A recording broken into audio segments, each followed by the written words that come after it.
is up? Yee! We getting it, boy. What's good? You know who it is. It's your boy, Jay in the Bay. Your baller back again. Smells like football season. Yo! Whoa, whoa!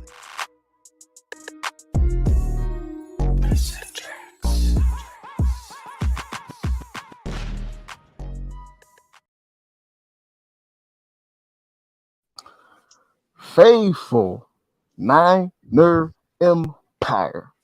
What's good? It's your boy, Jay in the Bay. How's everyone doing today? Welcome back to another Straight Out of the Bay show. Amin will be coming in as soon as he is ready. But of course, we have Celts Chronicles. We have Bay Area Baller. We appreciate everyone tuning into the stream tonight. Fellas, we don't have to worry about any more undefeated talk with our 49ers. I would love to get you guys' general thoughts about the game, what you thought. But first, how was you guys' weekend? Let me know. Celts, how you feeling, man? I'm feeling good, man. Hey, we got so used to saying Victory Monday. It's like, it's a humbling Monday. But at the same time, like with my life and everything, things are great, man. To be honest, I'm kind of glad. We'll get into it. But hey, everything is good besides the loss. I mean, hey, fantasy is going well, man. So I'm proud about that. Yeah, Celts whooped my butt this week. I think he took first place from me as well. So shout out to you, Rich. I'm doing good. I'm happy to be here talking ball. I mean, I was shocked about how this game played out, and I'm ready to pick your guys' brains about this loss. Absolutely. And this is an interactive show. Love to hear from the chat. When we talk about these topics, love to hear the chat's input and how they felt about the Niners game. Huge shout out. We have Daniel in the building. We have Frank in the building. And we also have Roberto. What's good? Evening, gents. Hopefully all is well. Let's kick it off with the general thoughts about the game. We don't have to get into too much specifics. Of course, we'll get into that. But as E mentioned, this was a surprising loss for the 49ers. I mean, when you look at how we played, honestly, if you look at how we played, we didn't really deserve to win the game, you could say. I mean, there was the quarterback play on both sides was terrible. Hella penalties. What was like 26 penalties over 200 yards.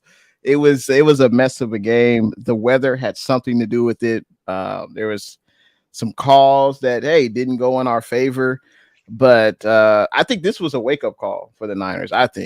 I mean, you go into somebody else's house and you try to start a scuffle. I mean, Debo, I don't understand what are you doing? Who do you think you are, Debo said? We haven't won anything. Like, yeah, we won 5 games, but it's almost like you're poking the bear. And I'm talking in regards to the pregame scuffle. I'm sure everyone saw it by now, but I'm glad we got this loss under our belts. It's funny because I mentioned last week's show. I don't want to see the Niners win, 42 to 20 every game. I want to see them go through some adversity. I want to see, Moody struggle. I want to see him have to fight through that adversity. I don't want to see them face adversity the first time in the playoffs. I want it to be in the regular season. And we saw that. Things didn't go our way. We had injuries. We'll get into all that. But I'm glad we got this under our belt. We don't have to worry about the undefeated talk. And we got some work to do. We have some self-reflection to do. And that's what I came off of this game. Self-reflection. We got some work to do. What were your thoughts, Bay Area Baller? This is how I typically envision an AFC opponent. Like when you're playing that AFC North, I feel it's going to be a wet, cold, physical, kind of grinded out game. That's my mentality anytime I'm facing an AFC North opponent, especially in their stadium. And that's exactly what it is. there's a lot of blame that I know we're gonna talk about, who's to blame. But I thought the offensive miscues were just way too steep. There was too many of them to overcome. The penalties. I had went back and looked at my notes. Check out these drives where the Niners fell behind the chains. Okay, second offensive drive, it was 2nd and 23.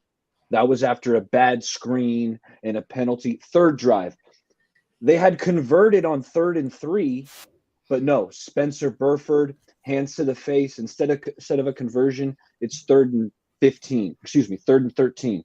The 5th offensive drive, they took a delay of game. It's 3rd and 15. The 7th drive, it's 2nd and 20 after a sack.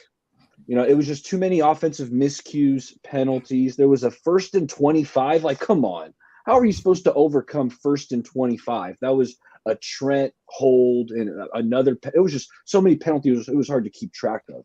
But they've set themselves up so far behind on down and distance. They couldn't overcome it. Not to mention, BA dropped that deep post. He had a couple drops that I saw. Purdy missed an open CMC. There was just so many miscues. Obviously, the missed field goals. And then McCaffrey had that dominant opening drive, right, fellas? I'm feeling good. We stop him. We get a touchdown. I'm pumped up.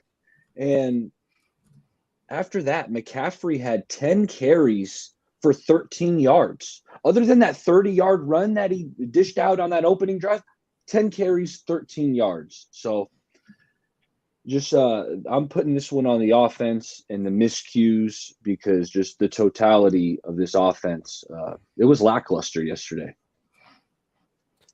Real talk, real talk. Hey, man, there were so many things that happened in this game that we haven't seen. Whether it was shooting yourself in the foot, penalties you're talking about, Brock Purdy being off, Ayuk being off, Shanahan being off. It just felt like another thing that I have not heard anywhere yet, and I thought about this today. And I haven't watched a ton of anybody's reactions on anything, but maybe we got comfortable being at home. We were at home for what, 3 straight weeks, and then it's our first time on the road again.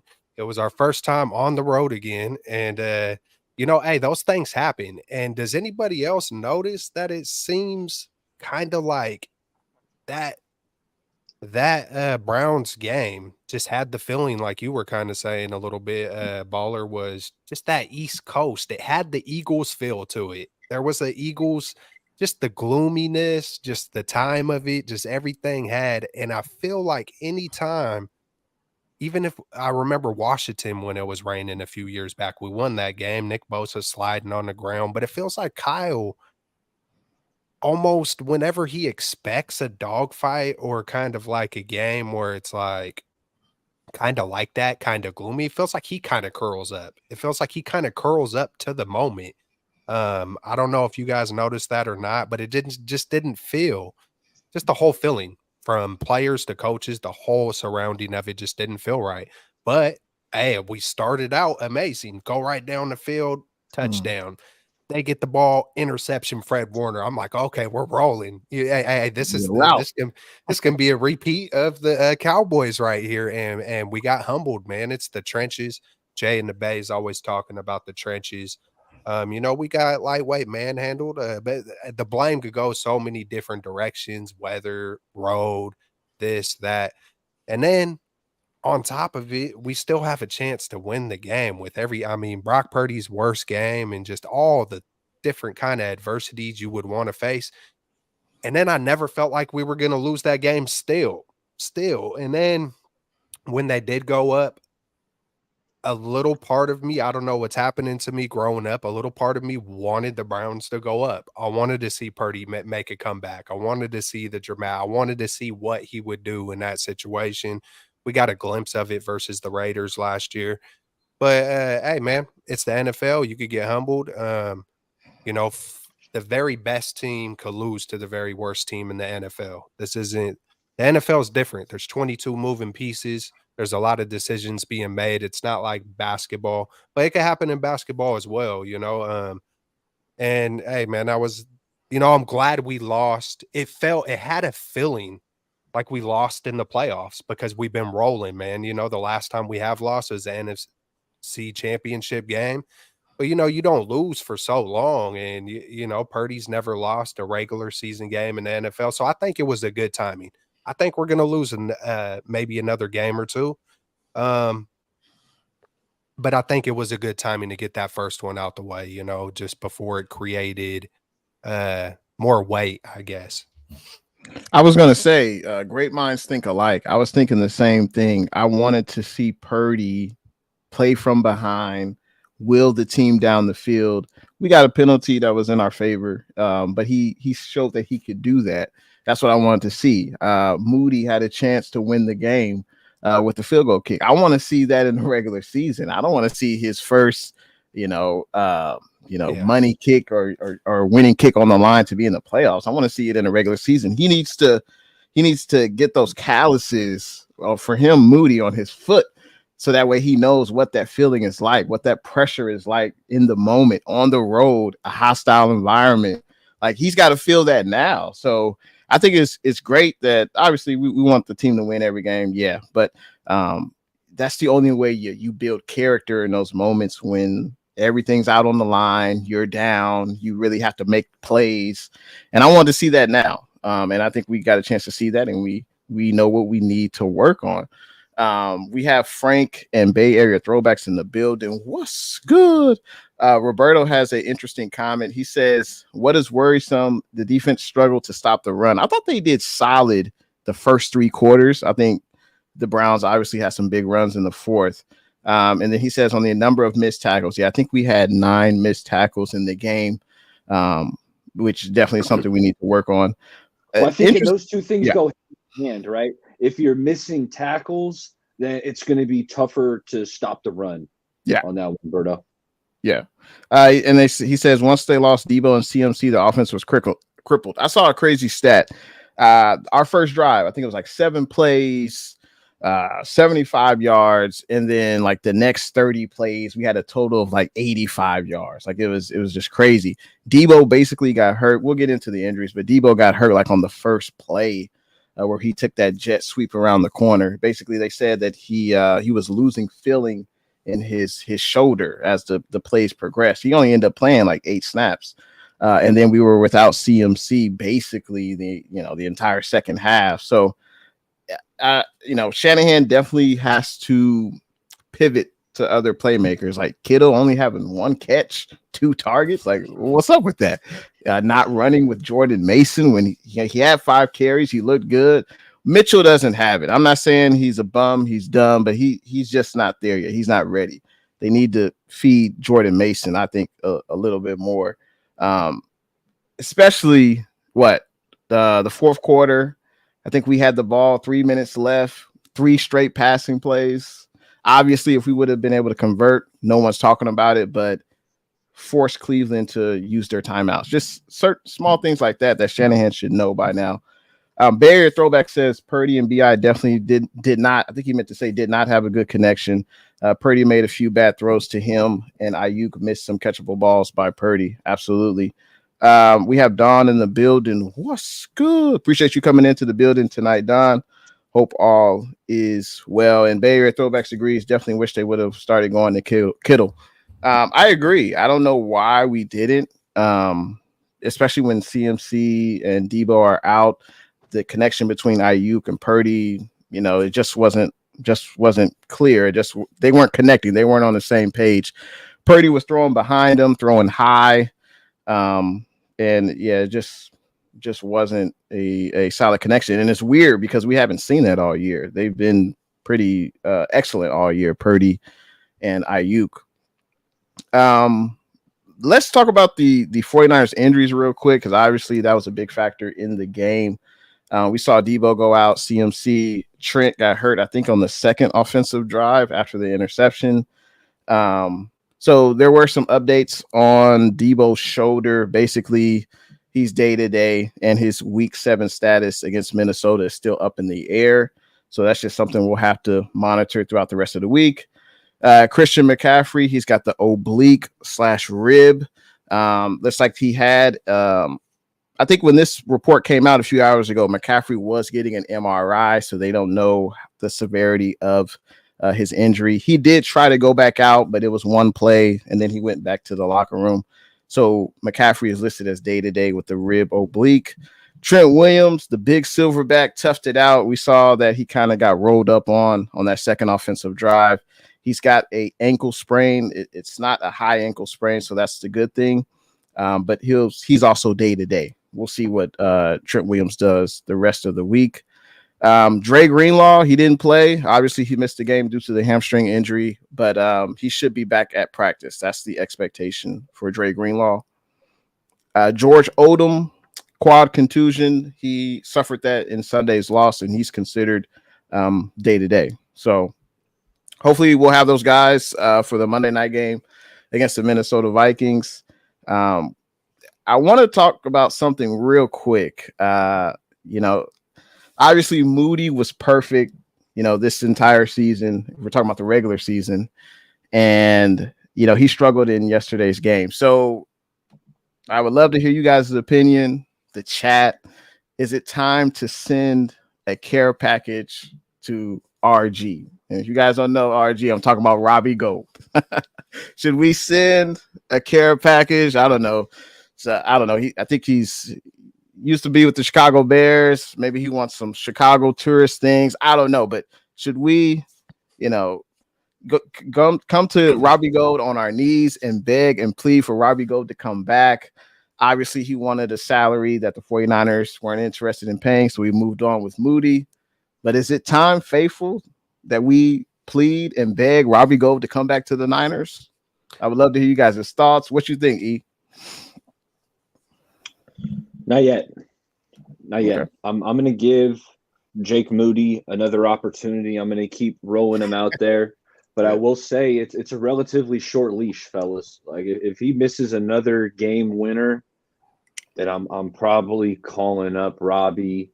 But you know what? I'm not going to let him burn us. Like, I'm not overpaying Robbie Gould. I know we got some cap space, but I'm not doing nothing crazy because we know what Robbie is. Inside of 40, he's pretty automatic, but he's not going to give you anything past 54. So I'm rolling with Moody. I'm going to give him another opportunity, but if he misses another big kick or kicks, then this is a win now team. This is a team with championship aspirations. So you can't have a shaky kicker, because what we saw transpire against the Browns, and it wasn't only the game winner, but there was that 54-yarder right before halftime, which that should not have been a 54-yarder. We needed to get some more yards and bring that one closer to get that in a better range. I was trying to see. Are you talking about the potential game winner, or no, the first miss? Okay, the first, because Moody missed two. Yeah, one was right before half, if I'm not mistaken. And anyway, I'm giving Moody one more shot. If he misses another game winner, then I'm calling up Robbie. What say you, Kelts? It's crazy. I'm watching Sunday Night Football last night, and Bass.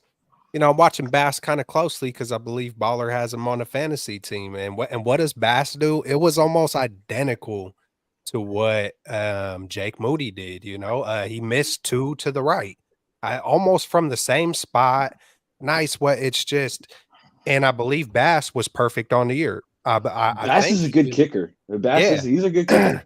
So I'm sitting there looking at last night, like, it could just happen to anybody, and it has happened to everybody. There's never been a kicker that's made them all. You would love to see a rookie kicker hit those. You know what I'm saying? Especially where we drafted him, especially versus the Browns, because my draft crush the whole time was Dawan Jones, and Dawan is over there, doing work versus Nick Bosa. And I'm just sitting there just kind of like, there was a lot of feelings for me personally, just who I wanted to be drafted there. But should we be hitting up Robbie Gould? I think once you make your bed, you lay in it. I mean, there's no going back. And if I were to look at it through the lens of a Kyle Shanahan and whatnot, I feel like there's no going back to Robbie Gould. Maybe I'm wrong. Maybe there is. I could see them maybe going to. It's hard. I feel like you got to keep Moody, especially where you drafted him. Just moving up, especially this quick. Absolutely not this quick. But like Baller said, if you do start missing in high pressure moments, that could be the difference of losing the Super Bowl. We've seen Tom Brady probably win 4 or 5 Super Bowls off of Vinatieri, driving it down, getting the field goal. So it is absolutely important. Like for me personally, I want to see the rookie have more opportunity. And then I think for the 49ers, I think they're feeling the same way about it. And damn it, I think the Cowboys are about to win. But, I'm always rooting for them to lose. My bad to get off topic with that. But it's all good. Hey, we appreciate everyone that's in the stream right now. I know there's probably multiple Niner YouTubers on doing the damn thing. We appreciate everyone that's tuning in now. Obviously, there's the end of the Monday Night Football game, but we appreciate everyone that's tuning in. Feel free to hit that thumbs up button. Make sure you subscribe to all our channels if possible.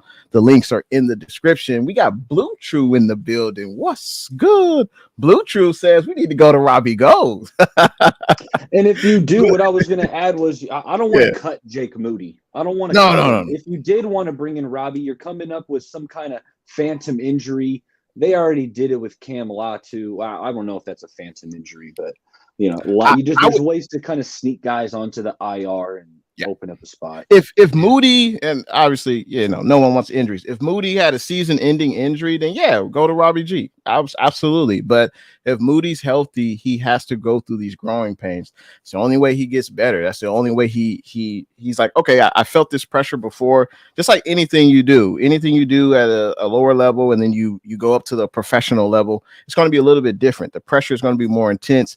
He's got to feel that. He's got to be comfortable with being uncomfortable. And the only way you do that is in these pressure type situations. So benching him, or it's not going to really do anything for him. He's got to get better. We drafted him, first kicker in the draft. He's got to take his lumps, and he was perfect, this regular season. He was perfect. But he just struggled, and that's just going to happen. I know we live in a society where we want everything right away.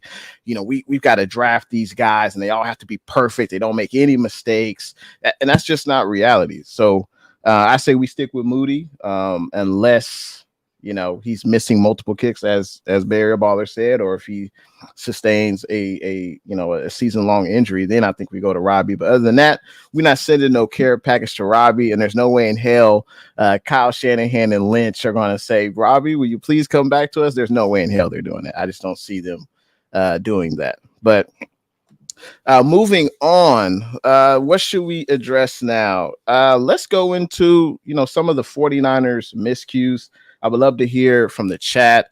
What were some of the things that prevented us from winning the game yesterday? I know Roberto says, the penalties on both sides. He says the penalty on Gipp for a perfect hit was trash. It was 3rd and 13, would have been 4th down. That contributed to the loss. Absolutely.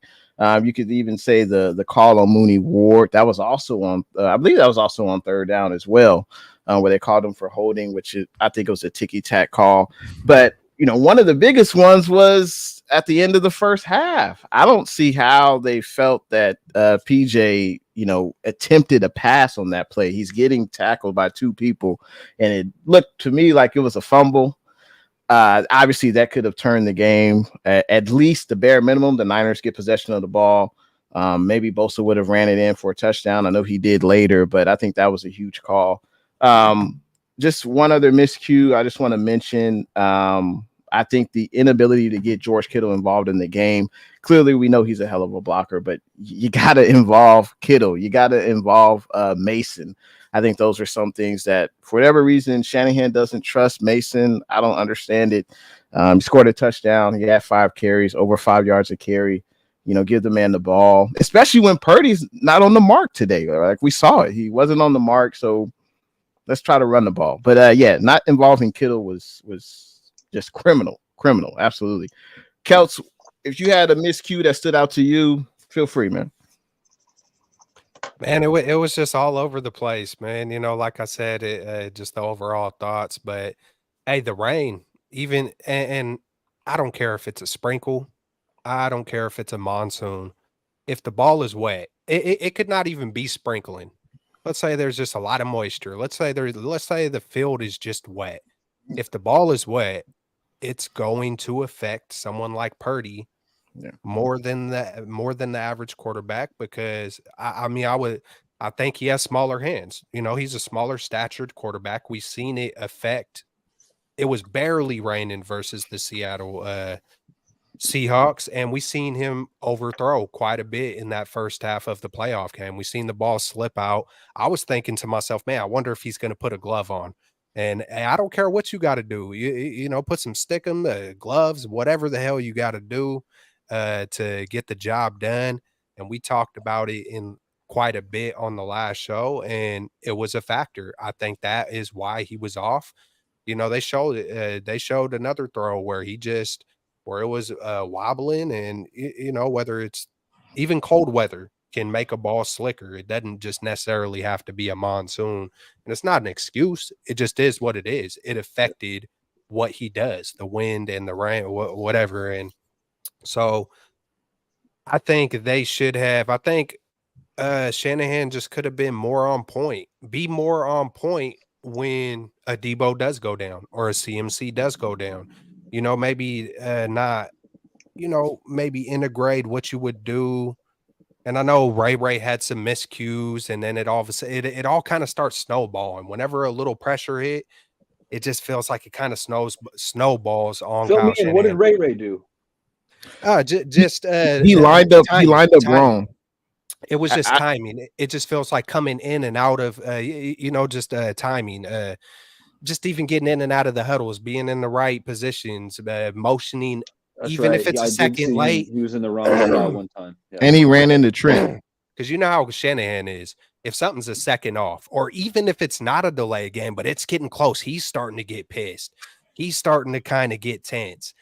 And then it feels like it's easy to snowball good and bad for Shanahan. You know, we've yet to really see it with Purdy, if that's the same with Purdy. But with Shanahan, if things are clicking, it's easy for it to just keep on clicking. If things kind of start falling off a little bit, it's easy for shit to hit the fan just a little bit harder. You know what That's I'm a saying? great point. You're on the money. So just with the shifts, but it's like, okay, if you do got to bring Ray back in, if you do got to bring Mason back in, have something already set up to where it doesn't just need to go vanilla, you know, or already have them on point and primed up to where you already know what you're going to do if those injuries do hit. And I know it's not, you can't get all the guys the same amount of reps the way you want to for if those things happen, but yeah, though just little details of miscues, just a little rain, and of course the freaking referees. I mean, like Jesus Christ, they might have been the biggest miscue. Like real talk, man. You know, we know the three big plays: the fumble, the Mooney Ward, and it's not just because we're fans. Hey, the one where Gibson hit him, that one's a little bit harder because he did look defenseless, but the hit was legit. So Yeah. it's like, come on, in that important of a game, really, man. It's like we just made a phenomenal play just for them to be rewarded and go and win the game, basically, you know. So it was just you know, and then Purdy was off. I already mentioned that. BA, that was a little uncharacteristic, you know, missing that deep ball for sure. Any one of those things could have changed the game. We were right there to win it. Obviously, the missed field goal. Yeah, man. What I saw, this was like the perfect storm of unfortunate events. That's what led to this loss, right? You know, the bad calls, that's one thing. You know, Purdy having a bad game, that's two. All the penalties, that's three. You know, there was just so many things had to go wrong for the Niners for them to lose this game, and they happened. You know, Moody had to miss the game-winning kick. Just so many things had to go wrong, and that's what happened. You know, PJ Walker made a few plays. It felt like anytime the Browns desperately needed a play, they went to Amari Cooper, and Amari Cooper showed up. and made that play, right? Down the sideline on Charvarius Ward. I think he went down the left sideline on Diamador Lenore, for chunk plays. They didn't have much going on offense through the passing game when we're talking about PJ Walker and these Browns, but they just did just enough with Cooper making some plays down the sideline. And, the run game for the Browns was efficient. I think they averaged like 4.7 yards per carry, which isn't great, but usually the Niners are holding running backs to like around 3 yards a carry. Yeah. So yeah, we allowed just to interject, we allowed 160 total rushing yards. And I think in the first few games throughout the regular season, we only allowed like 60. So it's a huge difference. Yeah. Yeah, that absolutely was a big difference. And it was a perfect storm of unfortunate events that's what led to this loss. Absolutely. Hey, Well some other said. miscues that I noticed. I thought BA, the Ayuk show, obviously, one of his worst games. I think it kind of started off, and I mentioned earlier, like the pregame brawl. Like you're going in someone else's stadium, and then you bump into a player, and then there's a pregame scuffle. I think I don't know, just a respect thing. You just don't do that. One thing that I did notice though, like look how close it was to the 49er sideline. I mean, it's all the way basically. Like if the Niner players were just standing there, like I don't. It seemed like they initiated the contact. It seemed like the Niners initiated it, and the Browns were on the receiving end of it. I'm just curious to why are they even all the way? Yeah. I mean, they're it's not even on the green. It ain't even they're all the way pushed up to where we are. You feel me? Yeah. Like so. Did we really initiate it? We only seen what the video. Exactly. I mean, according to the video, Debo went up and initiated contact. Ayuk was kind of defending him. Then Debo hit someone else. Then the big silverback comes through, and looks out for his guys. Hey, what's good, Amin? How you doing? What's up, I'm Amin? good, bro. I'm good. Hey, that did remind me of like I don't know if you guys ever watch like any kind of animal stuff, but typically it just reminded me of a lion. It reminded me of like a whole bunch of hyenas like going after the smaller whatever lion, and here comes Big Daddy running up, and they just straight. Hey, but that was pretty good by Trent right there. He was rolling through like, nah, not today, today, not on my watch. I want to get your thoughts on some things, Amin, but first I gotta say, what's good? We have Avatar in the building. We got the Vermilion Sports Report. Bryant, David, another David Villa. We appreciate everyone tuning in. We got G12 in the building. Appreciate everyone tuning in to the stream. But we were talking about the miscues in the game yesterday versus the Browns. Clearly, there was plenty of blame to go around. There are a lot of things that didn't go in the Niners' favor. So what stood out to you as far as the Niners' miscues? I mean, overall, obviously, wasn't a clean game. Defensively, offensively, just overall, it wasn't a pretty game. And Kyle Shanahan summed it up pretty well when he said, when you make that many mistakes, I mean, it's really hard to win football games when you make that many mistakes. Jake Moody, obviously, with the missed kick, that sucked. Reminded me of 2019 when we were also undefeated Monday Night Football. We make that huge comeback against Seattle. And I think it was I'm like messing up his name. But then he misses the kick and we lose that game. Undefeated record.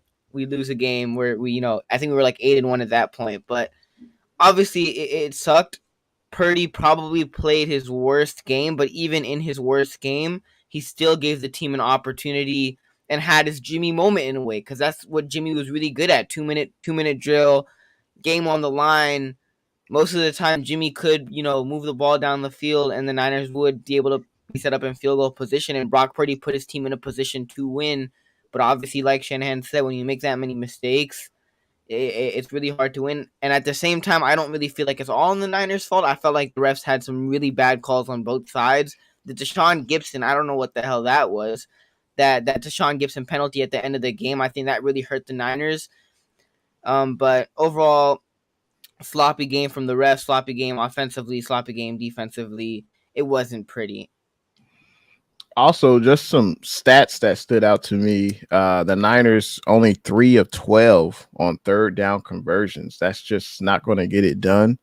There's no way you can continue to sustain drives when you're not converting on third down. So that's something that's definitely got to improve. And of course, the penalties. We also lost time of possession.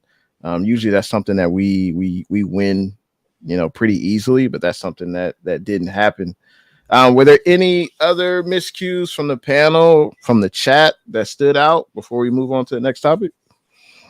Man, hey, like Bay Area said, man, just a perfect storm and all the wrong stuff. It's like it's a trip, man. Just 2 weeks ago, we see Brock Purdy 20 of 21, almost throw like a perfect game, and then we see us blow out the Cowboy. It's just the perfect storm. I think one major thing that's, like I said, it's not really being talked about is the 3 home games, and then you go on the road, and it can happen. I see that stuff happen to a lot of teams.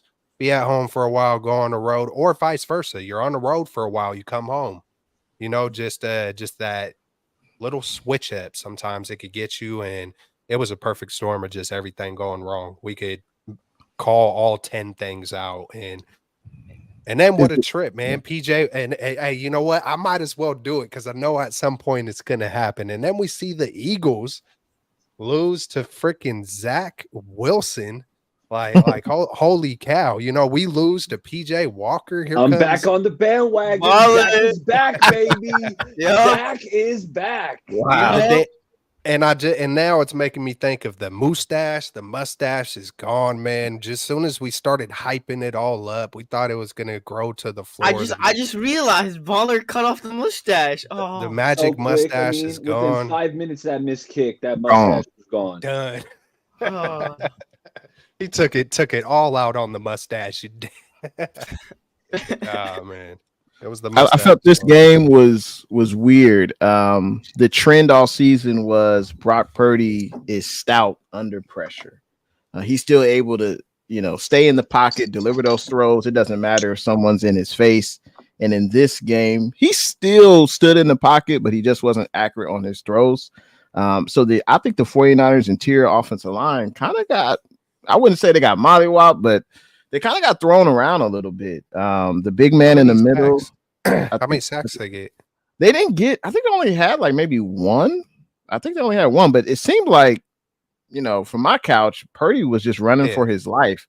They were blitzing a lot, especially in the second half, and just Purdy was always on the run. Now, what I thought the Shanahan should have done was get Purdy into more. Three sacks? 3 sacks. Okay. Yeah. I thought Shanahan should have had Purdy do more play action rollouts to kind of get him away from the blitz. It seemed like he did that. I could count on maybe one hand the amount of times he did that with Purdy, and he was able to deliver accurate throws. He wasn't confined in that pocket where it wasn't a secure pocket. I felt like this wasn't the best game from an interior offensive line standpoint. And then you got Trent Williams. Hey, a great effort. But obviously he's not 100% with the foot. So I just thought we got to definitely be better O-line up the middle if we expect Purdy to, be able to play well consistently. I mean, even if this was hypothetically, and I think this is Purdy's probably worst game we've seen him in a 49ers uniform, but Ayuk had some passes. He got targeted 10 times in the game, and he only ended up catching 4. And there was some times where Purdy would be under pressure and he would be under duress, but he would buy time. And there's that one deep pass where he did hit Ayuk, and Ayuk just straight up dropped it. And it wasn't even like he dropped a couple, right? So in the instances where it wasn't Purdy's cleanest game by far, he only threw 1 interception, which I still feel like is relatively good, especially if you look at what Jalen Hurts did a couple of hours later with 3. I don't really feel like we solely lost the game just because of Brock Purdy. It obviously wasn't his best game, but Brock Purdy definitely gave guys opportunities to make plays, and they just didn't. Guys were dropping passes, and when you get targeted 10 times, and Brandon Ayuk gets targeted 10 times, he only ends up catching 4, and some of them could have been touchdown plays. And there was some where Brock Purdy kind of overshot guys like Brandon Ayuk a couple of times. CMC. He overshot a couple of guys, but sometimes guys just got to come down with it. Even at the end of the game, Juwan Jennings had that nice catch, but even before that catch that he caught, he was like wide open and he straight up dropped it. And I'm like, all right, dude. Like, so guys just weren't making plays. And overall, it was just a sloppy game. But even regardless of that, for Brock Purdy to go out there and still only have one turnover, even though the offense really wasn't going, I don't really think you could only put that all on Brock Purdy.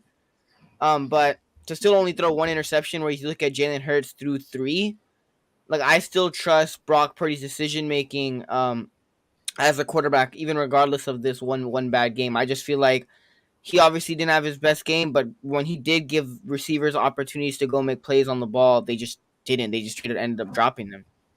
No, that's fair. That's fair. Well said. And Kelts mentioned that maybe the Niners got just used to the home cooking, being at home at Levi Stadium. I would even say maybe the 49ers didn't take this game as seriously as they should have.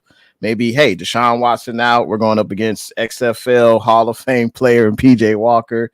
You know, maybe that was something that maybe was in the back of their mind. But like I said before, last week I was like, man, I want the Niners to be in a close game. I don't want, hey, maybe I jinxed the Niners. Maybe you can blame me. Maybe I did. Yeah, but just don't say that during playoff time, please. Don't say that during playoff time. Like at this point.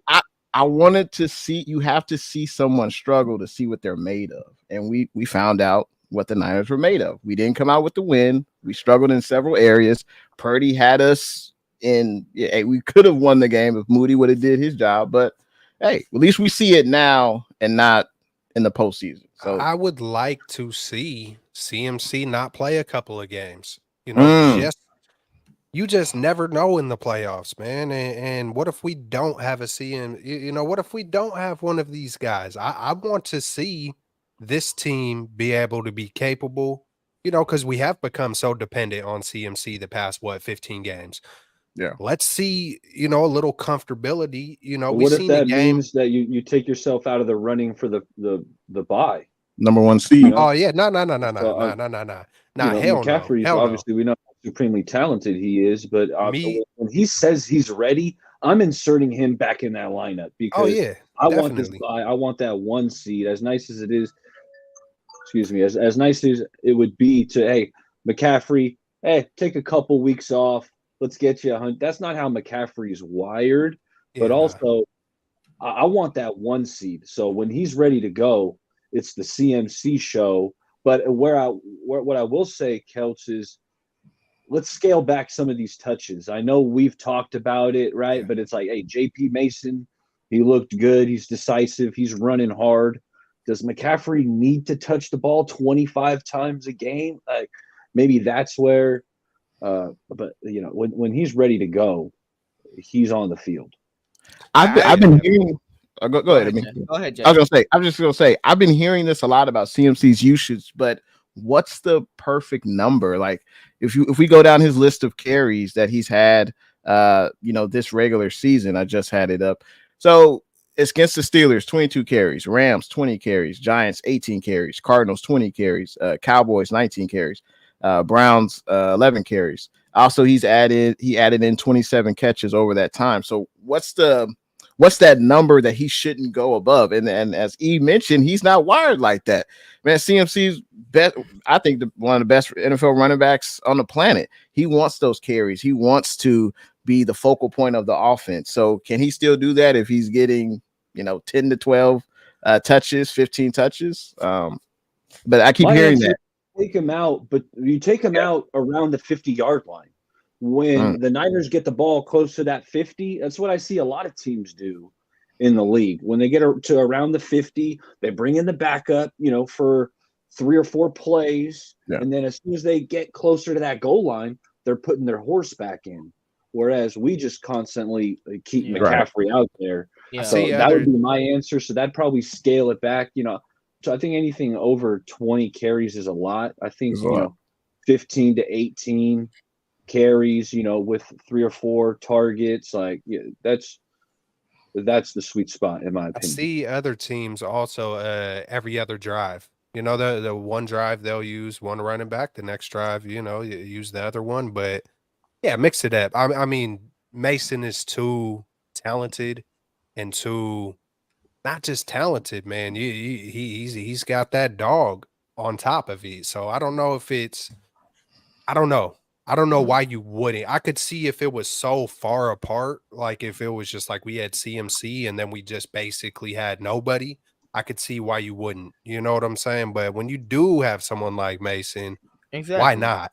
Why not? And then you want to kind of keep him sharpened, right? You want to keep him, you know, especially early in the season. It kind of, I get it. You want to make sure you win every game. You know, you want that number 1 seed.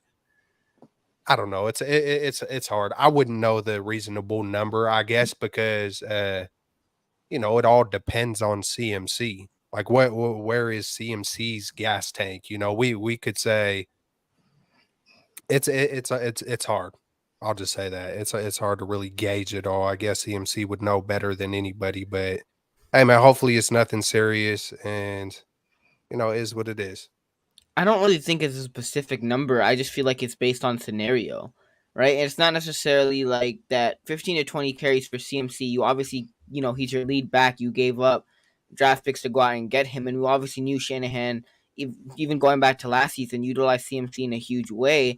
So obviously going into this year, I didn't really expect anything different. But it just depends on the scenario. Before we even had CMC, we had Elijah Mitchell. And obviously we didn't really see much of Jordan Mason. We just heard some talks about him in training camp and things like that. But even before CMC got here, Elijah Mitchell was a serviceable back. He had some really good games for us, and he was really productive for us. And even looking at this season, so is Jordan Mason. So it's not necessarily about the number of touches that he gets. It depends on the scenario, right? If you're in a third down scenario, you don't need CMC in the game. Why not bring in a Jordan Mason who could pick up that 3rd and 2 or a 3rd and 1 because he's a more physical, stronger back than a CMC. And this might be a little bit of a bad example, but the way that I feel like the team that does it really, really well is the Detroit Lions and how they use Montgomery and how they use Gibbs. And obviously Gibbs is a rookie, and as a fantasy owner, it definitely sucks, but Christian McCaffrey is that guy who you could use him, he's obviously special, but Jordan Mason is your David Montgomery in a way, and you could utilize him in that way in a third and goal. You don't need CMC on the field on a 3rd down and things like that. So it's not necessarily the number of touches; it's just a scenario. Even going back to early on when we were winning, like we were winning by 20 or like 15, and then CMC is still in the game, and it's like the 3rd quarter. I'm like, Kyle, get him out the game, and I get it. CMC is a competitor; he wants to be in the game, but I'm at the same time, obviously everybody wants everything, but at the same time, sometimes, you also as a coach has to know what's right and best for your player. And if CMC gets hurt, right, like, and we've seen it before in the past where Niners players have played in like meaningless snaps and they got hurt. I think Mosley also got hurt. I'm not sure exactly, but we've seen it in the past where guys have gotten hurt playing meaningless snaps and games that the Niners have won and have been up by like 15, and double-digit points. So if you are in a scenario like that, you don't need a CMC in the game. It's just unnecessary, especially with CMC's injury history. You don't need to put him in the game. Get Mitchell touches, get Mason touches. They're more than serviceable in this backfield. We've seen it last year, even before CMC was on the team. So it's not necessarily the amount of touches. It's just depending on the scenario, you could use your other backs because your other backs are more than capable of filling in that role or filling in that spot if CMC is not playing or if he's on the sideline for that particular scenario. Yeah, well said. Yeah. I think in a perfect scenario, Shanahan would use CMC enough to the point where he doesn't get hurt. But obviously, we have no idea when that's going to happen. I just think CMC is the best running back in the NFL. You got to have him on the field. Obviously, we don't like injuries. They happen. Look what happened yesterday. But I agree. I think we should use JP Mason more. But Shanahan, for whatever reason, he's stick-headed about that. He does not want to use him unless it's absolutely necessary. But I think he's going to have to. He's going to have to limit CMC's touches because this isn't a sprint; it's a marathon. He definitely has to limit his touches as the season goes on because we plan to play in the playoffs. So yeah, man, this is Super Bowl year, man. Hey, You know, it was Naylor earlier who said, you know, he's seen, you know, to where he's seen where it looked like CMC was the one calling the shot. And, you know, there should be no player calling any shot. You know, I don't care who you are, how you are. I mean, of course, you know, you get Steph Curry's once in a generation, and they might be able to say certain things after winning, you know, 4 championships. But, you know, it comes to a point in time where the pride's got to be put aside. And I know you want this all pro season and to be a part of history or whatever it is, and you're that much of a competitor, but everybody's got to be told at some point in time when it's something greater than just yourself. When this is a team, it's a team sport, it's a team game where a team that is ready to win it all, man. There can't be any, and that brings me back to the point you made about the little scuffle in the beginning. Regardless of who fault it was, I don't want to see no scuffles, even though I do enjoy to see it. Me personally, I love to see it. But if I'm taking me out of it, drama out of it, looking at it from Super Bowl status, I don't want to see no scuffles. I don't want to see no bullcrap drama. I don't want to see no pride. None of that, you know, let natural adversity come, you know, but when you're doing those things, you can avoid, you know, pushing and fighting. You can avoid your pride and say, hey, you know what? You know, what's really the difference, CMC, of 1,500 yards and 1,700 yards, whatever it is you get? You know, is there really? I mean, you're not going to break no records this year. You know, you're not going to run for 2,000 yards. And if he does, I hope he does now just because I said it. I hope I jinxed that in a reverse way. But yeah, man, you got to put everything down, man. You can still have that full dog in you and still know when it's time to do what's best for the team. I like what Roberto said. We definitely have to give Cleveland credit. They were coming off of a bye, inclement weather. They had 10 days to plan their defense on extra rest. And does anyone know Kyle Shanahan's record versus defensive coordinator Jim Schwartz? Does anyone know? So what, 1-8? 1-9. 1-9. 1-9. Terrible. Whoa. So I tried to look up which games those were. I know we played Detroit. I don't think Jim Schwartz was there though when Shanahan played him, but that's I mean, I didn't know he's in his head. Clearly, that's Shanahan's kryptonite. Shanahan's kryptonite. Got him. Hey, that's the same Jim from Harbaugh. When Harbaugh and Jim Schwartz went at it. Gave the good slap on the back. Jim Harbaugh kind of gave him the good old slap push. Like, oh, I freaking love Harbaugh. So we talked about he punked Jim Schwartz so bad in that scenario. Like, I think Schwartz is still butthurt from that moment. Bro, he'll never forget that. That was his last head coaching job. I think he only had one, I believe. So, we talked about the miscues, what went wrong for the Niners. We got to talk at least about who stood out. I mean, there were some positives from this game that we could take away from. And I would love to hear the chat. Anyone, offense, defense, special teams, who stood out in a positive way in the game yesterday. Let's start off with, the Dream. Who do you feel stood out in a positive way for our San Francisco 49ers? That's honestly a really tough question because yesterday all I was thinking of was the negatives. I'm like, I'm about to come on the stream and just start. You got to bring some positivity. I was literally thinking last week we were all positive, no negatives, and this week is like the complete opposite. All because Jay in the Bay said, I want the 49ers team to weather the storm this week. Hey, we got to see what they made of, man. And I mean, and we talked about the how healthy the Niners had been.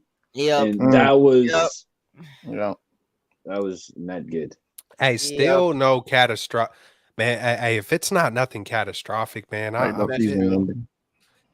we're still, as long as we avoid that, man. As long as we. My question is, my question would be like, what's Kyle doing different? Because before in the past couple of years, like guys would get hurt in training camp sitting on chairs, and now it's like, I mean, we don't have guys getting injured, and even if they are, they're just banged up. Jimmy's gone. gone. They just see Jimmy get, a little injury, and it just becomes a mental thing, and then the Jimmy, mental okay. thing becomes it just starts, it's the ripple effect. It's that butterfly situation. All right. Well, my standout for this game would be Randy Gregory. I mean, people in the chat kind of helped me out because I remember Randy Gregory and what he was able to do yesterday. But I mean, he was probably the one bright spot of that defensive line yesterday. Had a couple of pressures, had that sack. Yeah, Randy Gregory would be my pick. And then this might be a little bit of a sleeper, but another guy would be Nick Bosa because obviously he's been having a little bit of a down season. He hasn't been putting up the numbers, but at the same time, one thing I do know about Nick Bosa is when you need Nick Bosa to make a play, he'll make the play. And that's one thing that Nick Bosa does. He's been doing it since his entire time being a 49er, is that when you need that play, when you need that sack on third down, Nick Bosa's there time and time again. He's the one that steps up to the plate and makes the play. So yesterday, Nick Bosa, that key sack on third down, definitely helped the team out. So Nick Bosa, finally, another sack. I mean, Nick Bosa. Man, he came in. Didn't he come in unblocked? Both of them. Yeah. Both of them untouched. I know. I mean, it's on the stat sheet. But still. Yeah. So those two guys probably. Hey man, he wants the highest paid non-QB money. He need to be putting up sacks, man. I'm thinking at least. I mean, I remember I saw it yesterday on Twitter. Nick Bosa after signing that contract. Man, come on, Bosa. Nick Bosa after signing the contract, and it was a picture of Solomon Thomas, and I was like, no, like. So anyone else saw a player that stood out? Feel free. Don't. And there's a few. Hey, there's a few. I immediately want to point to the two interceptions. I'm gonna just how bad Fred Warner wants it, but I'm gonna pick someone that I don't think anybody's gonna pick, and that's mother freaking Mitch Wisnowski, man. Ooh. I mean, what a freaking 6 punts. I mean, 314 yards punting, bro. That's got to be a high for the season. 314. I thought I was looking at quarterback stats for a minute. Freaking 52 yards a punt. 2 inside the 20. He had a 60-yard punt. Like, what a game, Mitch Wisnowski. I can't say the same for Jake Moody, but Mitch was. I know it's kind of funny, but hey, man, he took advantage of all 6 of his opportunities. It sucks, but that just goes to show what kind of game it was. I could mention, I believe Givens, was it this game? Maybe it could have even been the Dallas game where Givens did some work. Gregory, like Amin said, you like to see Lenore get that pick. That was nice. Mason did his thing. So, I'll just stick with Mitch on this one. Well deserved by Mitch in this type of a game. Yeah, you guys named the standouts, but I'm going to kind of recap on them. For Randy Gregory, I thought he was exceptional in his limited snaps, and just like his size and his burst and the strength that he plays at. I'm really excited about this Randy Gregory signing. Correct me if I'm wrong, fellas, but I think this is the best defensive end we've had opposite Bosa since like D Ford was right. Like I think Randy Gregory will end up being better than Ebukam. He'll end up better than Omenahu, and I'm really excited about this Randy Gregory signing. What's that I mean? Who's D Ford? Was he a 49er? D Ford's a guy I think the Niners are still paying D Ford. So Jed York knows who D Ford is. I remember he was on the Chiefs. Did he play for He's still cutting the check for D Ford. Yeah, hey, he was solid that first year. He was. He honestly was, but man, he would get injured way too much. Are we still paying him? Are we still paying D Ford? Yeah, we might be still paying him. And then I want to talk about Fred Warner, because when you hear about 5-tool players, usually that's referred to in baseball, but Fred Warner is a 5-tool linebacker, and that means that he can play the run downhill, he can go sideline to sideline. In coverage, he's the best linebacker ever of all time. is Come on. what I would argue. You can blitz him, and he forces turnovers. So Fred Warner, he's a 5-tool linebacker. You saw him yesterday. He jumped the route. He got the pick, ran with it. And the Niners didn't get any points after that interception. Like, he caught it, ran with it, and then the Niners proceeded to go God, backwards. he wanted to score. Damn, PJ and Walker. make it- Hey, PJ Walker put up a hell of an effort because we hear the 49er defense. We want to score that. And when he got that one back to back, like, the first thing I thought in my head is he wants to score this bad. And PJ Walker fought for his life on that tackle. But my bad, baller. I had to throw that. No, I want to no, talk you had more to. about Fred Warner as well, but hit it, man. Yeah, no, that was all I had on Fred. I mean, he's the best linebacker in the game right now, in my And opinion. I keep hearing this thing. I feel like it's almost to just uplift Greenlaw. You have to maybe say something isn't as great for Fred Warner, but I've heard quite a few times like, hey, Greenlaw is that dog. He will punch you in the mouth. He'll you know, he's just ferocious, right? They missed him yesterday, Oh yeah, big absolutely, time. absolutely. Whoa, they missed But I Greenlaw think out there. just because Greenlaw is that ferocious beast, like, I feel like some people almost, when they try to bring up Greenlaw, they're gonna say that Fred isn't as much like that. I That's think, physical. Fred Warner is equally just a beast like that. I think he's a little more calculated on maybe not wanting to get penalties, but I think he is the dog. I don't. Oh, what am I trying to say? I'm trying to say just because Greenlaw is this much of a dog doesn't mean that you have to say that Fred Warner is this much of a dog. But he's better in all the other areas. Hey, that I think they're equally just beast. You know what I'm saying? And of course, Fred is a little bit better in other areas, especially coverage. But that doesn't diminish what Fred is when it comes to smashing on folks and his intensity and his dogism, or maybe that's a new word. But man, hey, you know what? I've said it every other stream. Maybe 2 or 3 streams ago, I said, CMC and Fred Warner, we're watching potential Hall of Famers right here. And I know we got a couple other ones, but it's a pleasure to watch Fred Warner. Real talk. Do y'all think? See, I haven't really gotten to see Willis and Bowman in their prime, but do you guys think that Fred Warner and Dre Greenlaw have the potential to be better than those two guys? I think it's too early. I think it's too early, honestly. But do they have the potential to be better? I think it's different. All right. So the game has evolved, right? So the linebackers have gotten a little smaller. All right. It's different times, different flavors, different eras. There needs to be more. Man, Patrick Willis was really freaking good.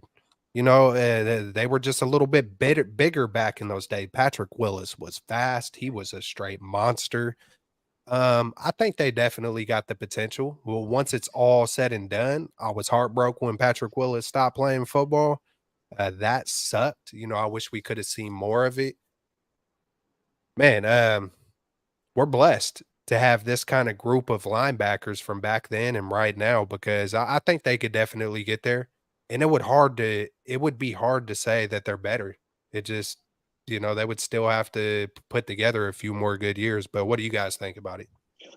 I think at their peak, from what we've seen, Fred Warner, Dre Greenlaw, their peak, and then Patrick Willis and Navarro Bowman. Speaking of which, I got the P. Willie shirt on right now. But I think at their peaks, give me the old school, right? But I feel like this linebacker core is going to last longer in terms of Fred Warner and Dre. Like, the longevity is going to be better for these guys.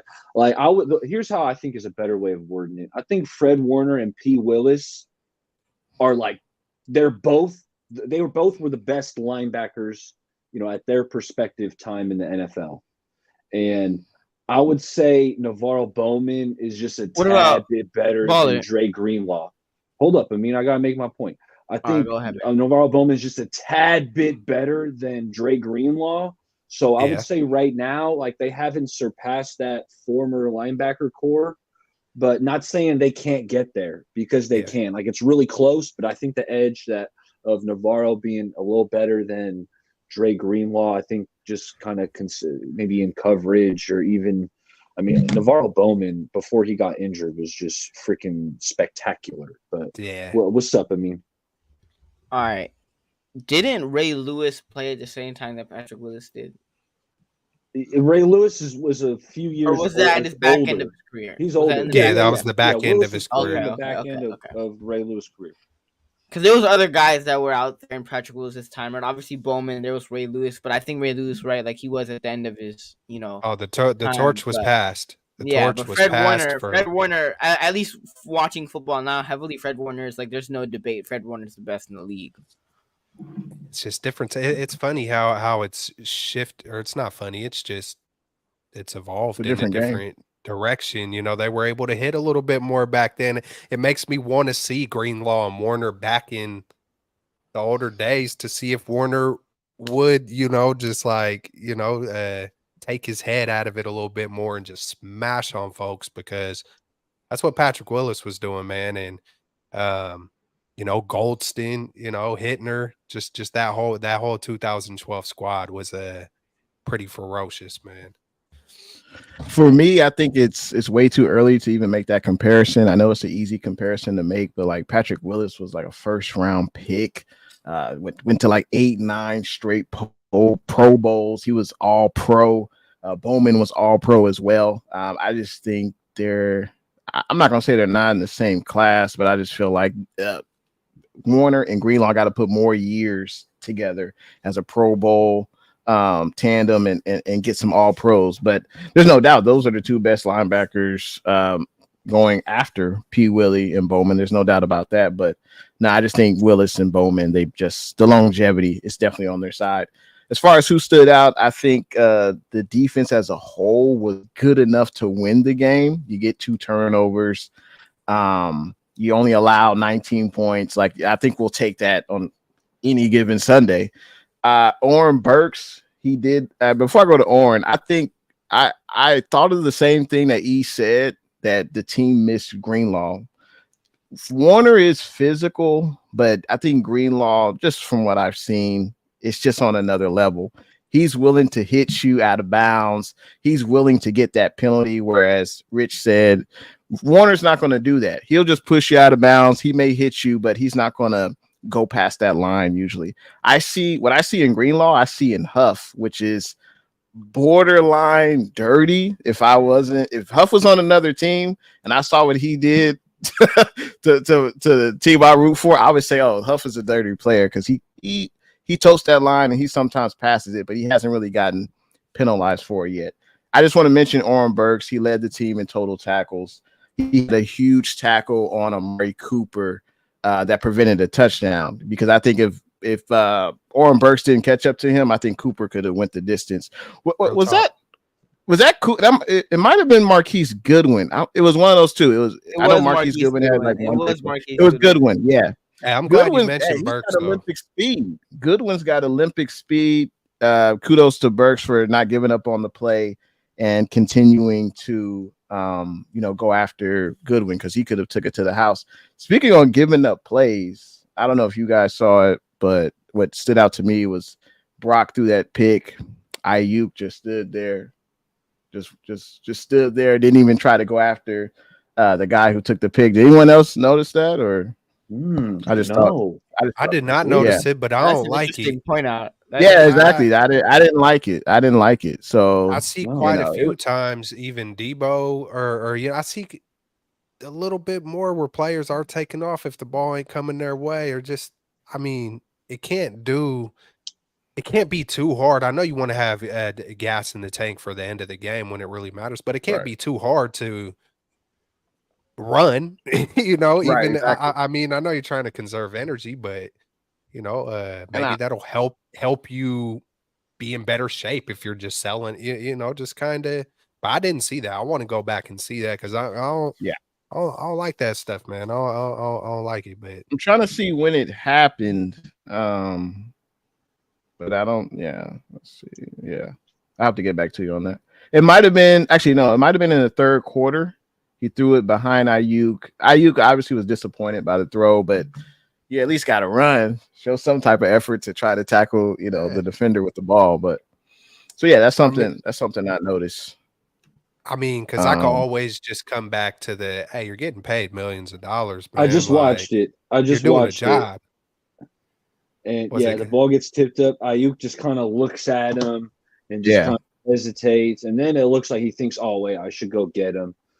So I He's get what already you mean. It should complaining. be He's happening. already. Other he's team al- gets the ball, you should be wired. I gotta go Right. get it. Yeah, Go I bring gotta it go get home. him. There shouldn't be any kind of Come on. hesitation, which there was a split second of hesitation, but Yeah. I think it was just kind of it caught BA by surprise. I mean, Brock Purdy, first interception of the year. He's not used to, Exactly. if it was Like, Jimmy oh, shit. Garoppolo, like if it was a Raiders receiver, then it's like you see all these interceptions every week. Yeah. You would know, oh shoot, they caught the ball. I got to go tackle them. But I think BA Right. was just like, Good oh point. man, interception.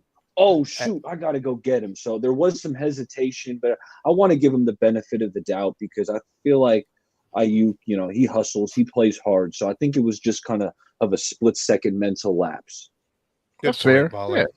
Good When we point, man. stop bashing Jimmy G, I feel like Niners fans will continue Never. to bash Jimmy G Oh until my the end God. of time. I feel Ever. so vindicated because I tried to tell people Ever. how mediocre and Same.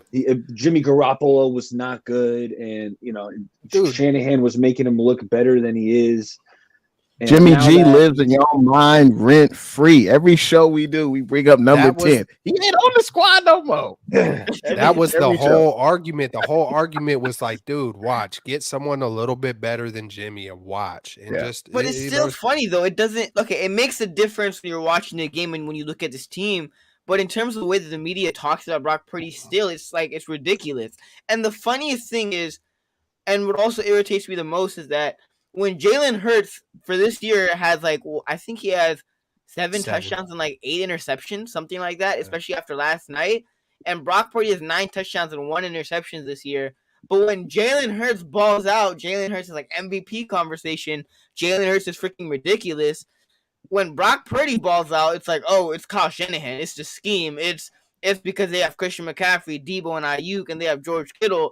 Brock Purdy isn't that great. It's the scheme. It's the product of the system. And I'm like, how can you say it's a product of the system? Jimmy was a product of the system. You look at Brock Purdy, it's not a product of the system. I seen Josh Allen last night, and I've never questioned Josh Allen, the physical specimen he is, making some freaking elite throws, throwing some great throws. And soon as the announcers are like, dude, just watch Josh Allen. I mean, they're just hyping, just like it's the most amazing thing they ever seen. And then it was like a double clutch.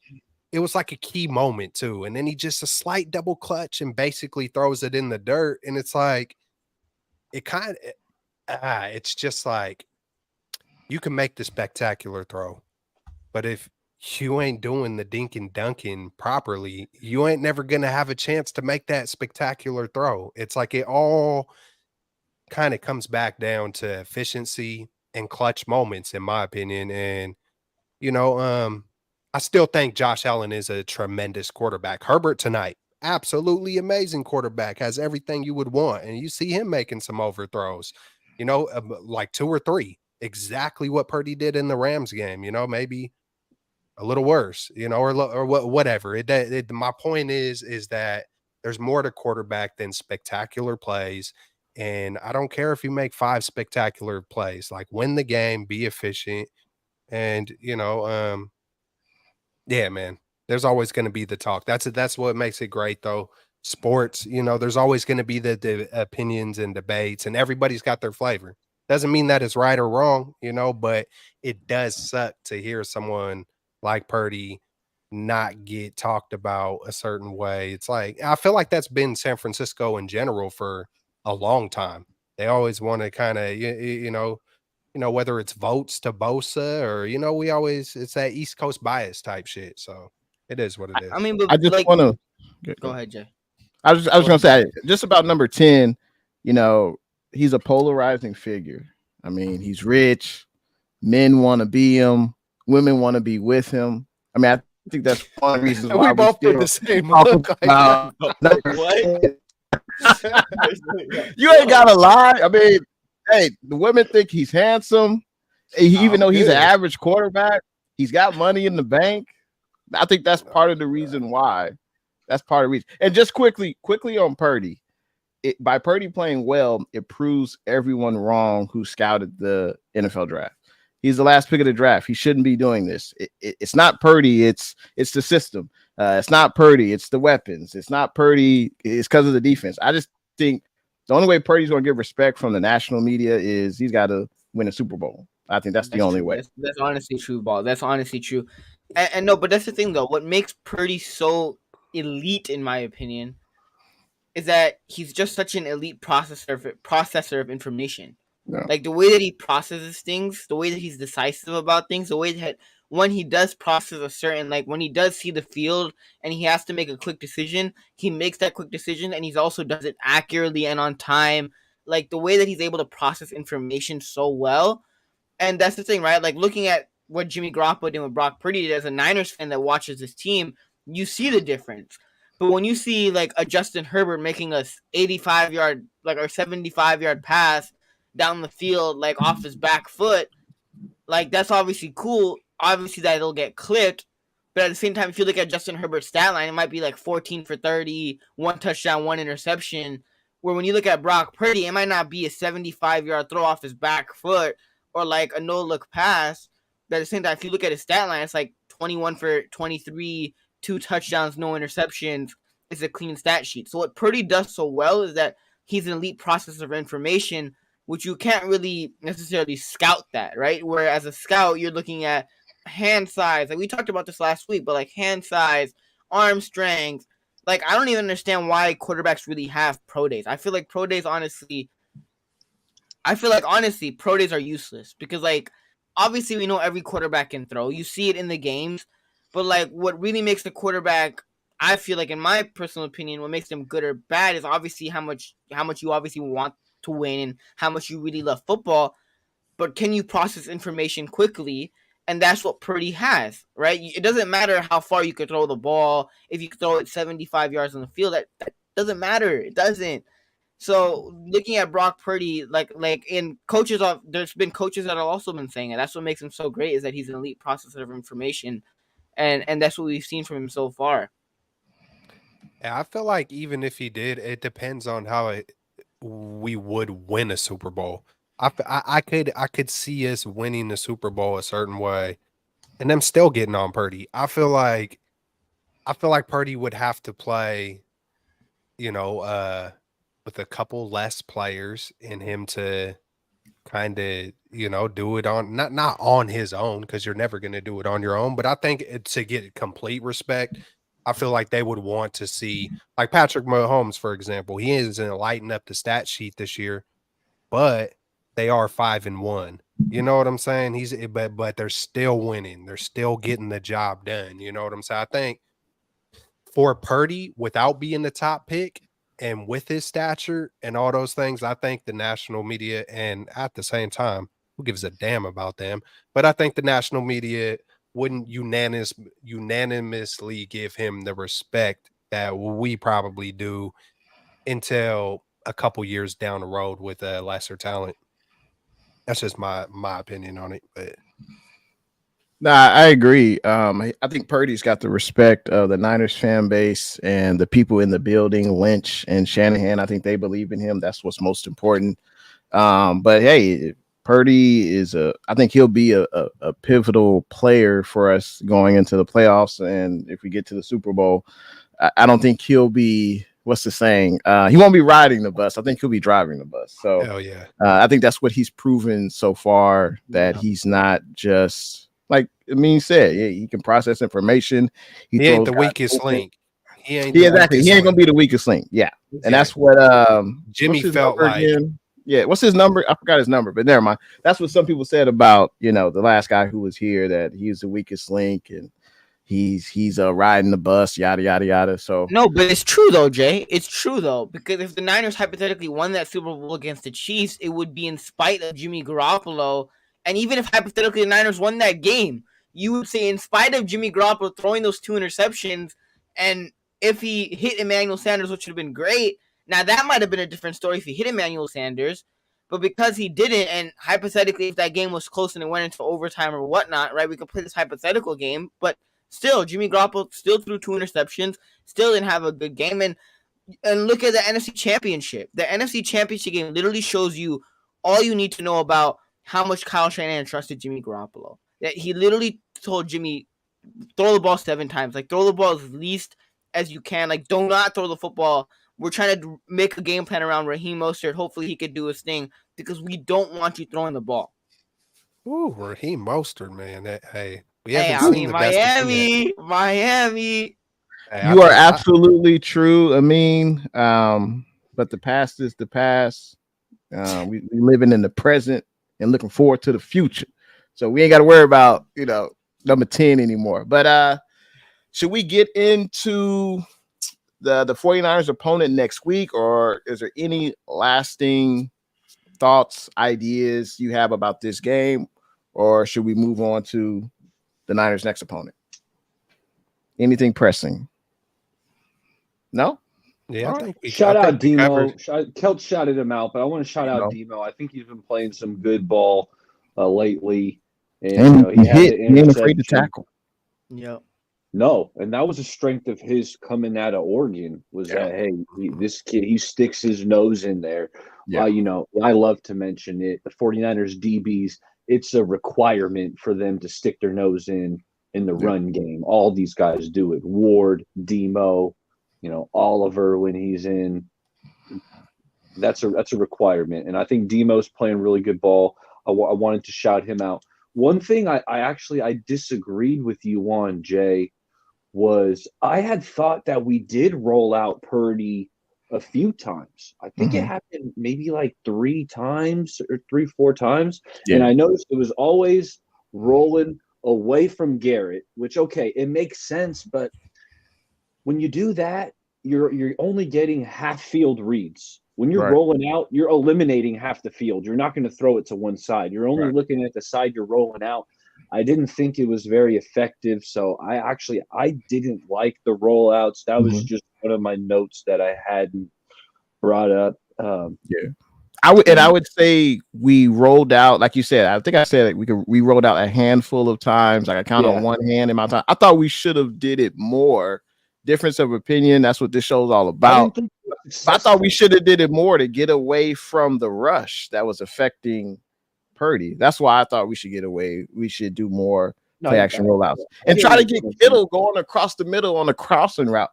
And that's another thing. We got to get Kittle more involved. I mean, that was just that was ridiculous. Absolutely. And just everything on it, this was not Shanahan's best game. No, Shanahan scheming up these receivers, BA's running with like 5 yards of separation all throughout the field.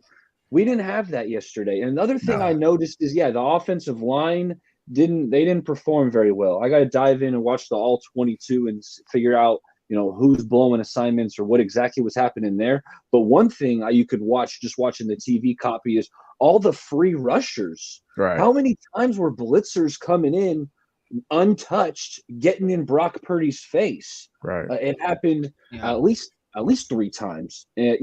Brock can make a guy miss, every once in a while and break the pocket and make a play, but it's a tough ask, to send multiple free rushers over and over at Brock Purdy and asking him, hey, find the open man in 0.5 seconds. He does sometimes, but it's a tough ask for him to do it consistently. Not Kyle Shanahan's best game plan. Maybe I'm tripping, but one thing that Shanahan and even the defensive coordinators on this team have done really well is that they're able to make adjustments. And one thing I felt like just watching that game, it didn't really feel like there were many adjustments made. It just felt like they were coming out and doing the same thing, expecting a different result. And it really wasn't Kyle Shanahan's best game. Like you said, I kind of felt like Kyle Shanahan kind of was playing scared a little bit. Like it wasn't like Kyle Shanahan's normal aggressive style of we about to put up 30 on you. I felt like after even coming out in the second half, usually we see Shanahan make adjustments, or we see, Steve Wilk makes adjustments. In the past, we've seen D'Amico and those guys make adjustments. It just felt like there's kind of nothing that we did that, no adjustments, nothing really changed. And Kyle Shanahan kind of played a little bit of a afraid football. It was like the same thing. It wasn't like no aggressiveness, no dialing up anything. It was kind of, and one thing that we've seen from Shanahan in the past is that when he does, go up against, or when he does go up against, or when he does have big games or certain things like that, sometimes Kyle Shanahan's in his bag. He'll be dialing up stuff. My favorite game probably that Kyle Shanahan was straight up in his bag was the Saints game. Kyle Shanahan was drawing up pitches to Mostert. He was in his bag that game, and sometimes Shanahan is in his bag, and then sometimes like yesterday, and even like going back to the Dallas game, that touchdown pass to George Kittle on that little pitch reverse thing that they did. Like sometimes Shanahan is in his bag, and yesterday he just wasn't, and he kind of played a little bit afraid. And in a way, I felt like he didn't make adjustments. In a way, I felt like he just came out doing the same exact thing, expecting a different result where it really wasn't working. It's something about that East Coast gloomy day where it just feels like everything just kind of isn't right. Like what all you guys are saying, just like there's some kind of PTSD. It's almost like you could feel the the kind of, because everything was off. It's like everything was off, all the way to the refs, to just every little detail, to the injuries, to the refs, to Kyle, to Purdy, to Ayuk, just things that everything that hasn't. But I'm kind of glad that all those things did happen, and then still we had a chance to win the game. It's like almost everything went against us, and we were still right there. You know, you just take half of those things, and we might be mollywhopping this game. Might be a whole different discussion, but you know, I'm kind of glad it did. And then for Purdy too, I do want to say Purdy, man, you know what? He did what he had to do in that final drive. He was still off a little bit in that final drive, but still, you know, kind of he still did what he made a few throws to put them in position. You know, I think they're gonna get it all corrected. I think we're gonna come back rejuvenated and maybe a little smarter. You know, I think we're gonna, you know, and back to Kyle Shanahan, just I'm kind of glad he got that. Hopefully everybody got all this crap out of their system, you know, and I'm sure we're going to lose again. I'm sure we're going to probably drop one more game. I wouldn't doubt it if it's one division game that we weren't expecting, or if it's to even someone like the Jags. You know what I'm saying? They're still, we definitely got an easier schedule than someone like the Eagles. The Eagles are about to be facing everybody. I feel like Kansas City, the Bills, us, you know, a few other, you know, Dallas.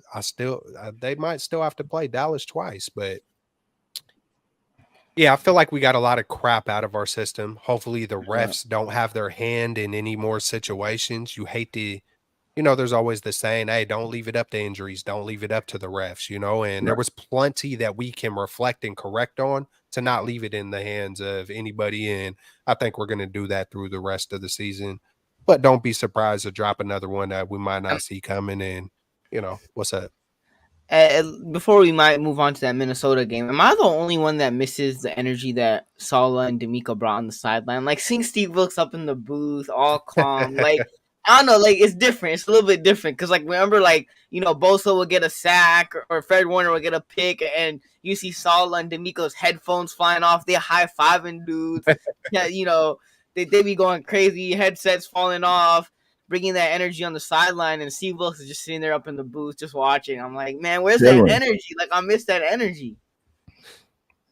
No, Who's our defensive line coach? Because I think he is over there doing it all the time. Maybe the cameras, yeah. But they never show him. They don't show Kusarik on the sideline. They don't show him, really. They only show Wilkes up in the booth. But I just want to mention, you know, we win as a team, we lose as a team. Shanahan could call up the best play, but if, you know, Burford is holding someone, that play gets negated. If Trent Williams false starts, that play gets negated. The first time all year, it just felt like we kept shooting ourselves in the foot. Like every time we got positive yardage, it came back. Or as Bay Area Baller mentioned earlier, it's a 1st and 25, it's the 2nd and 22, and we're already without CMC and Debo. So it's like, it like Kelt said, it's a perfect storm. So, but I'm glad we got this out of our system. We know what we need to work on. And hey, we play the Minnesota Vikings on Monday Night Football prime time, and it's going to be in Minnesota. And we know how Captain Kirk does in primetime games. Now, I think the Vikings, they are 0-3 at home. So, hey, that bodes well for the 49ers. But I would love to hear from the chat, from the panel, you know, give me one key victory for the 49ers and also leave in your score prediction. Let's go with Eric first. Yeah, playing Minnesota, we know Justin Jefferson. He's going to be out. You know, I don't think the running backs for the Vikings are any good. I don't think Alexander Madison's talented. Cam Akers, I don't think he's very good. The run game doesn't scare me. Kirk, I know Kirk. You know, everyone loves to hate on Kirk Cousins. I actually like me some Kirk. I think he's pretty good.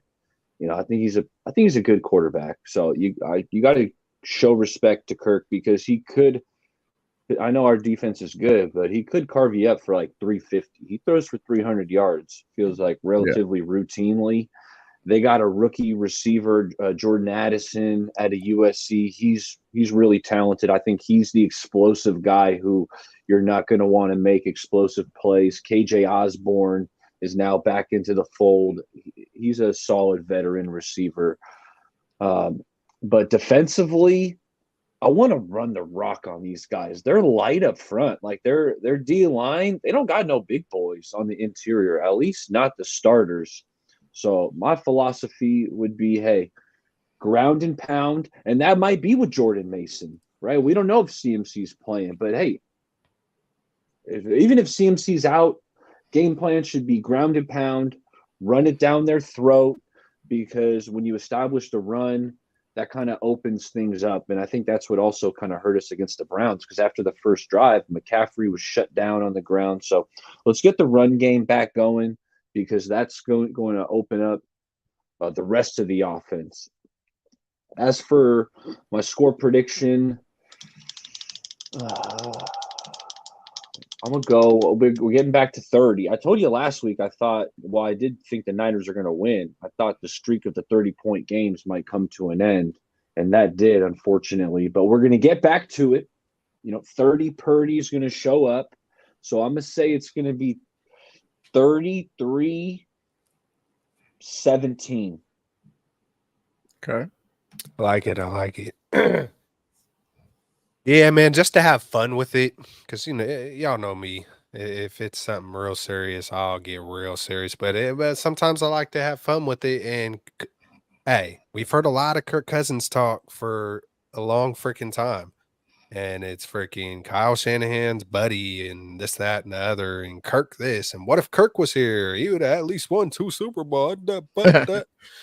But could y'all imagine if Kirk does ball out and Purdy doesn't have that good of a game? And whether we win or lose, like, and I know, hey, I'm a diehard 49er fan.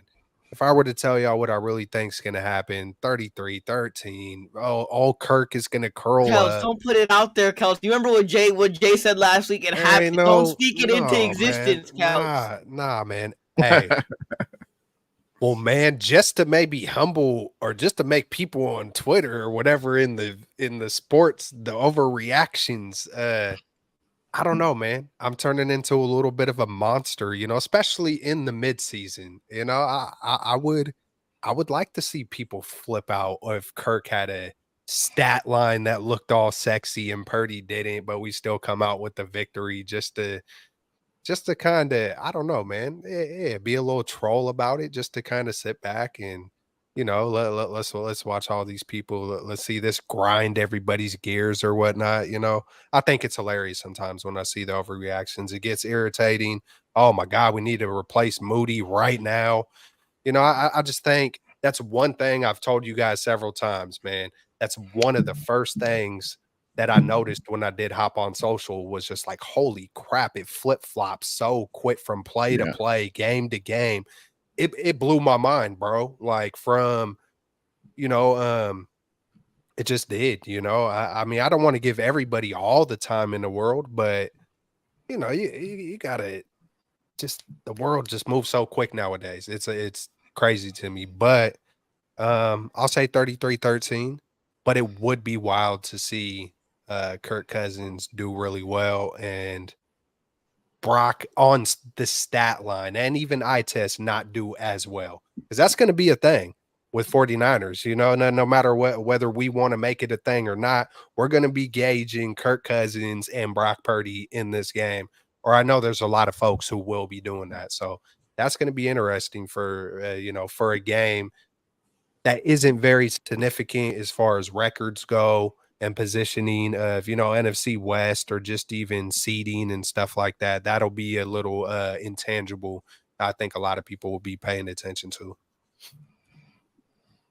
Hey, what say you, Amin? You're muted, bro. I want you to hit it first, Jay. Hey, no worries. Hey, so the Vikings, we know they got Captain Kirk. We know he's not a franchise quarterback, but he's definitely a quarterback that, hey, we need to respect. He's good. He can light you up. The Vikings are a top 5 passing team in the NFL so far this season. Hey, they're without Justin Jefferson, one of the best in the league, but they can still throw it. They are a one-dimensional offense. They only average about like 75 yards rushing per game. That's bottom 5 in the NFL. So I think it's going to be Captain Kirk. He's going to have to will this team to win. I don't think it's going to happen. We all know Kirk isn't very good in primetime games, and I think he's going to go up against a humbled 49ers team. Another away game in Minnesota, but I think we come and we beat Minnesota. Not with ease, but I think we will get a few turnovers on Captain Kirk. And I think if we allow only about 20 or so points, I think Brock Purdy and this offense will be much better against Minnesota. And that's what I'm looking forward to. I think the Niners will win this game. I'm going to say 31-14. I think we should win this game handedly. And I think we have to, unfortunately for the Vikings, they're going to feel the wrath of the Niners. I think we were humbled against PJ Walker and the Cleveland Browns. So I think the Niners will be well motivated in this game against the Vikings. And I think we're going to prove that on Monday night. Yep. I got the Niners in a pretty comfortable victory. Obviously, last week it was definitely a rough game, but I think this Niners team definitely got humbled. I think they're definitely going to come back and try to prove the naysayers wrong, and they definitely have a chip on their shoulder after this week. So I think they come out and they make Kirk's life a little bit miserable. And obviously we know Kirk Cousins isn't good on prime time. I think the Niners put up another 30 piece. I think the streak starts back up again. Another 30 piece. I go 31-13. Niners. Hey, I dig it. Tile Rob says the Niners win 24-10. Steve-O says we're already 7-point favorites in Minnesota. The Smitty says the Niners should win 31-17. Hey, we appreciate everyone tuning in to the stream tonight, whether you're rocking out on Kelts Chronicles, Straight Out of the Bay, Jay in the Bay, Bay Area Baller, Amin the Dreams YouTube channel. We appreciate all the support. Everyone that was in the comments rocking out with us tonight, we appreciate it. Any last words before we wrap up?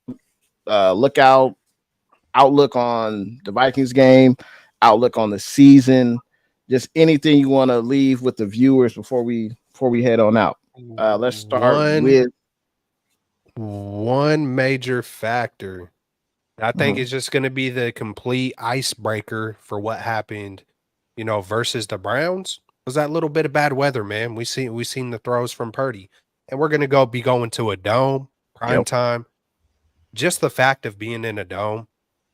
Because it feels like with Kyle, like I said earlier in the stream, if something's a little bit off, it could kind of start snowballing that way. If it's a little bit on, it could snowball. It's like there's kind of almost a great point. I love that point that you said. It's almost like there's no true. middle. It doesn't it? It feels like there's no. Tough, sometimes it feels like the play call. I'm a dude. Questioning the play call. Sometimes I feel like I could give more opinions on people that I see that resemble I feel like I'm a little bit like Kyle Shanahan, man. Maybe not as far as being accountable in front of public. I don't know, or I do know how I would act in that way. I'm just more of an all or nothing person, man. If I'm going to talk to you, man, I could tell a whole book. If I ain't going to talk to you, I'll probably look like the biggest dick in the world. It's just like pause. But the point I'm making, I get real high or I get real low, man. I'm getting better at getting to that middle place, and it feels beautiful when you do find that middle and all that stuff. But I'm very reminiscent of things that I do call out, because I've lived it or I've seen it or I've experienced it. I'm getting better at it, or maybe not, but it's like I kind of see that. It feels like if there's a little twig that gets thrown into the spokes, you could get thrown over the handlebars, So I see that with Shanahan, good and bad. It reminds me of live and die by the 3-pointer, it's, hey, keep shooting the shot though. But I feel like when that comfortability is there, like a dome versus Minnesota, it's a nice city, it's a nice place. So I feel like the 49ers are going to roll on Monday night. And peace out to everybody. Stay up, stay blessed. Yee. This is my favorite part of the show where we get to hear a mean say "Bang Bang Niner Gang." That's like one of my highlights. Before we get to Bang Bang Niner Gang, Uh-huh. well, you said 3-point. You said 3-pointer. Keep shooting that 3-pointer. I might be the only one, but like after Jake Moody's missed field goal, like I hope it doesn't. Obviously, Kyle Shanahan said, "Let's see how he bounces back." But one thing that Gold was always good at was when you needed him to make that game-winning field goal, he would always pull through. And probably one of my fears going into this postseason and this playoffs is, I said postseason like we were talking about baseball, but one of my biggest fears about the playoffs is, I don't want to lose a game like the Bears did a couple of years ago with a double doink. Like I don't want to lose a game where the Niners move down the field goal situation and you end up missing the kick. Now, obviously, I think Jake Moody's more than a talented kicker. Obviously, I think he deserves an opportunity to bounce back. I just hope he's not in a situation where it is a playoff game or we are in games down the line and it comes down to a field goal and he ends up missing the field goal. And right now it's cool if you miss that, right? Because we're 5-1 and before this we were 5-0. Losing a game doesn't really matter, but playoff time, you lose a game, your season's over. So that's probably one of my biggest fears going into this playoffs. It's not really, I think this team is more than talented enough, especially with Purdy under center, to win the Super Bowl this year. I just hope it doesn't come down to a scenario where game on the line and Jake Moody misses a field goal, Niner season end that way, especially with how talented this team is. And now, we always end the show with a Bang Bang Niner Gang. So Absolutely. And I just want to mention Purdy, Moody, Ayuk, Shanahan definitely got to redeem themselves. And I think we'll see that Minnesota. You got anything last, E? Hey, fellas, love talking ball. Let's get back in the win column, and Absolutely. We'll do it again right after the Monday Night Football. We're going live. Catch us right here. Yep. Ooh, right after. Absolutely. Yeah, exactly. So, yes, sir. yeah, we'll be That's starting Great Point Baller Monday Night Football. Right after the game, or maybe even during the game if it's a blowout. Who knows? But yeah, come through next Monday night, 8 p.m. We'll be here, and we will faithful then, faithful now. We'll see y'all in the next one. Go Niners. Yeah.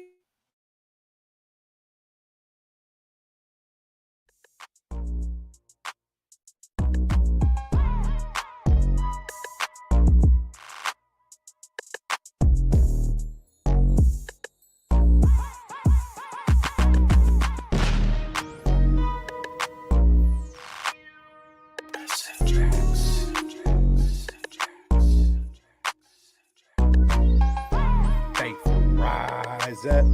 Yee. We getting it, boy. What's good?